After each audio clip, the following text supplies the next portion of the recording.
Halloween is known to be one of the most spooky times of the year, filled with frightening sights and entertaining activities related to the fall season.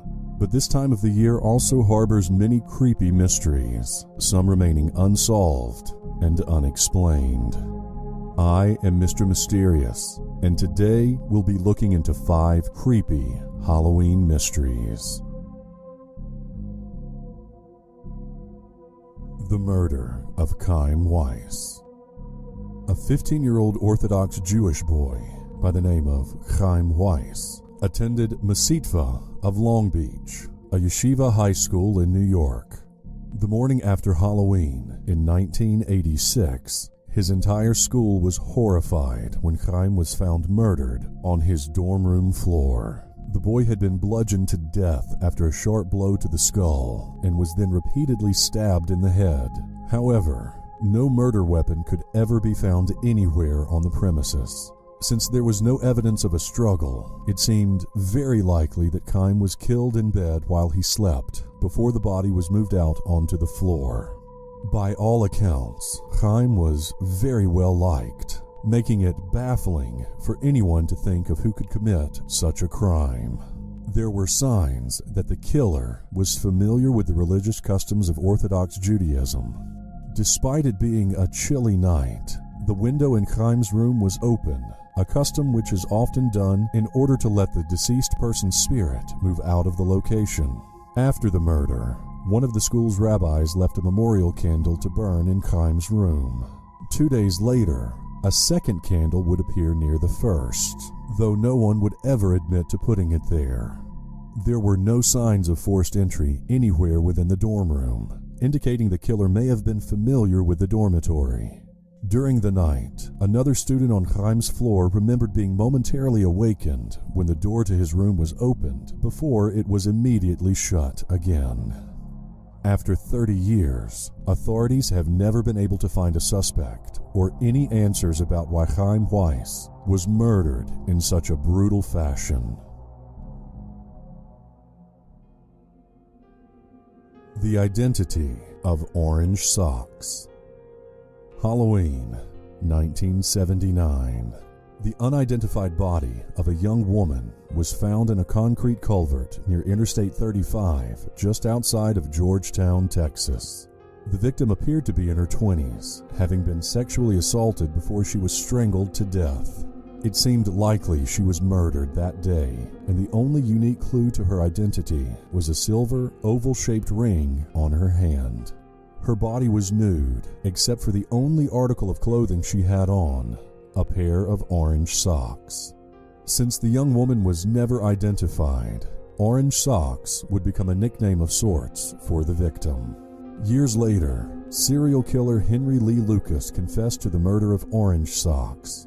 He even stated that he had had sex with her corpse after she was dead. However, Lucas did not know the woman's identity. He claimed he picked her up while hitchhiking and only remembered that her name was Joni or Judy. After being sentenced to death for the woman's murder in 1984, Lucas recanted his confession in order to have his sentence commuted. Indeed, further investigation showed that Lucas was likely working in Florida on the day of the murder. Lucas was notorious for frequently confessing to murders he never committed, and no one is sure how many people he actually killed. Henry Lee Lucas died in prison in 2001. But orange socks is not the only unidentified murder victim that he has been connected to.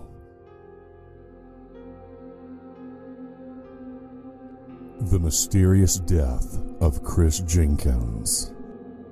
Chris Jenkins was a 21-year-old student from the University of Minnesota who visited a downtown Minneapolis bar on Halloween night in 2002. After leaving the bar sometime around midnight, Chris would vanish without a trace. He remained a missing person for 4 months until his body was discovered in the Mississippi River.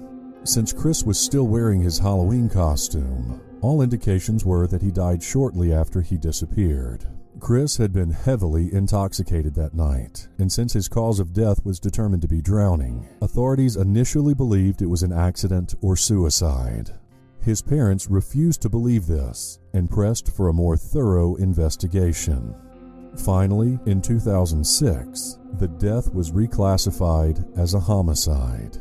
While authorities have withheld specific details, they've claimed that an incarcerated suspect told them he was present when Chris was murdered and thrown off a bridge into the river.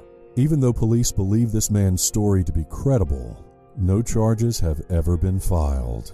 However, one possible theory is that Chris Jenkins could have been a victim in the mysterious Smiley Face murders. During this time period, approximately 40 male college students in the United States fell victim in a bizarre series of drowning deaths. In some of these cases, unexplained smiley face graffiti was found near the body of water where the victim drowned. This has led some to theorize these deaths are connected and that the victims were drugged before being thrown into a body of water to make their murder look like an accidental drowning. While no smiley face graffiti was ever found in connection to Chris Jenkins' death, investigators cannot overlook its similarities to many other unsolved cases. The disappearance of Hyun Jong Cindy Song.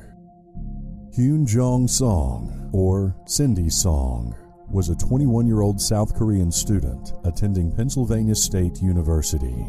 In 2001, dressed in a bunny costume, she attended a Halloween party at a nightclub in State College. After leaving the club, Cindy spent the next few hours hanging out with her friends before she was dropped off at her apartment very early in the morning. This was the last anyone would ever see of her.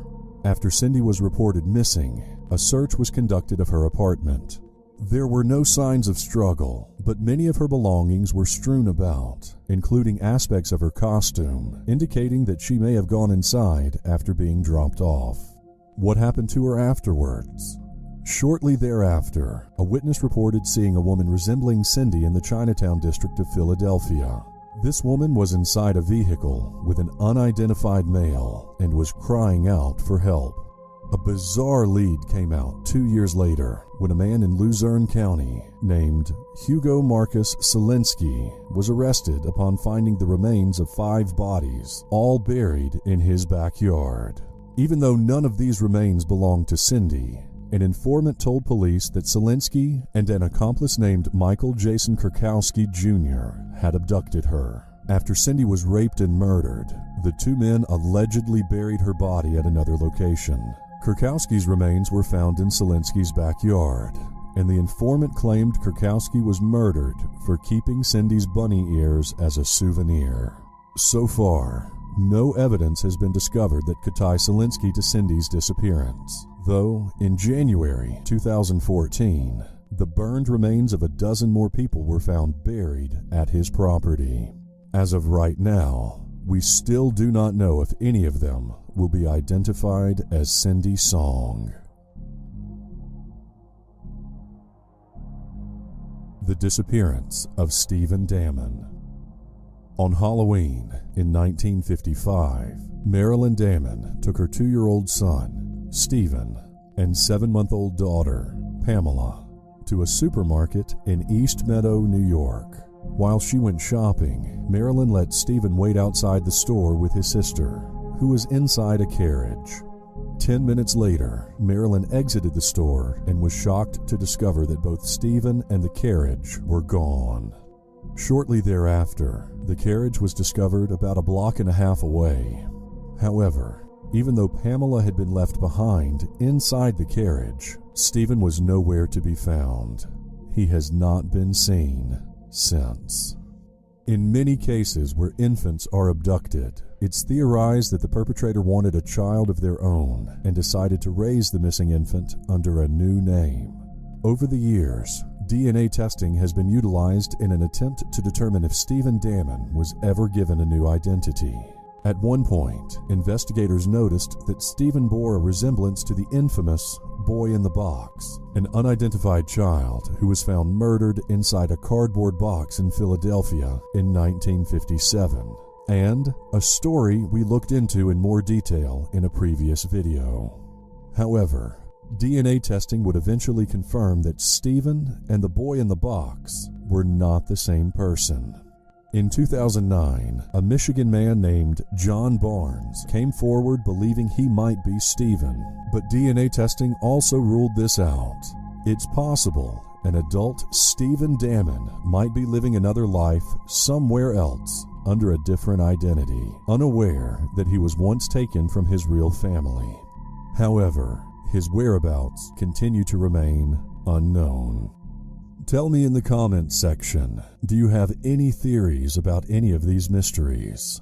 If you find it mysterious, then share and like this video. Also be sure to subscribe, because you really don't want to miss what is coming next. As always, thank you for watching.